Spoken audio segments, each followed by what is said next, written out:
Hi, this is Chris from the Rural Project. In this video I head back to 2017, not long after I'd bought the property, and show you as I start to clear the land after it had been stood empty for over 3 years.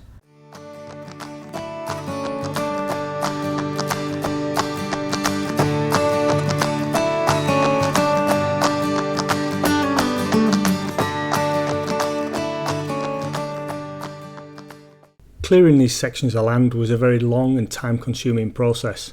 It involved working my way through the long grass here with a brush cutter, cutting as much grass as I could, and then when I came across branches and twigs that were in the grass, sort of having to manually lift all of those.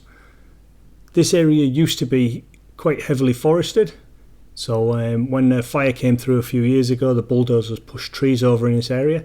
So what I'm finding here is all the trees, branches and twigs that were then deposited in the grass as the bulldozers moved the main trees.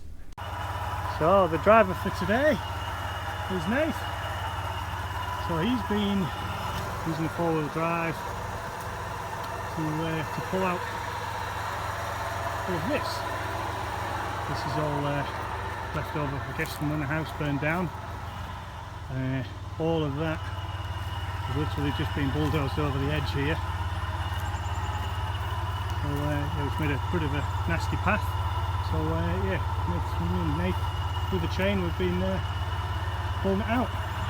So okay, Nate, so what I want you to do is foot on the brake, put it into drive.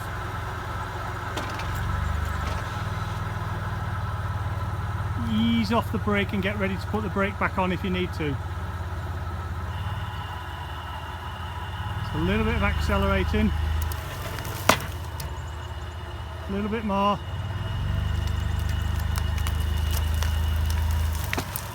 Keep going.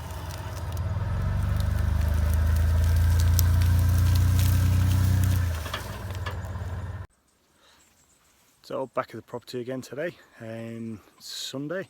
We were at the property yesterday, all four of us was here, and yeah, we spent most of the day, we put a gate up, a simple farmer's gate, and then yeah, we spent the rest of the day sort of pulling grass and weeds and lots of the trees that had been pushed down, all the branches and everything, pulling them out of the grass on the hillside. So I'll show you the amount of stuff we removed.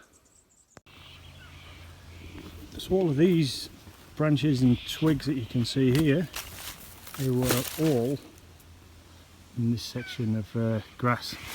Couldn't see them until he started trimming the grass, and then realised, yeah, the trees had been pushed over, and any branches and twigs and everything else that was left over just been pushed into the hill, and then the grass had just grown over the top. So I've got to carry on this process. Yesterday we went through all of that grassland and pulled out all the branches, which is all this stuff down here at the top of the hill, and now I'm going to start trimming up there.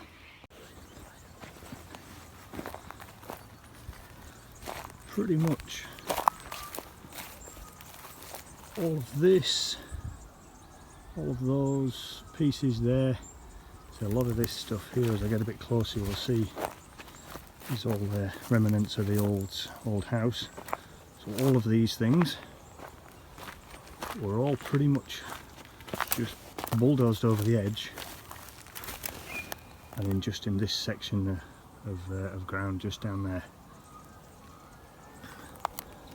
So I did some more trimming yesterday. You can see the difference.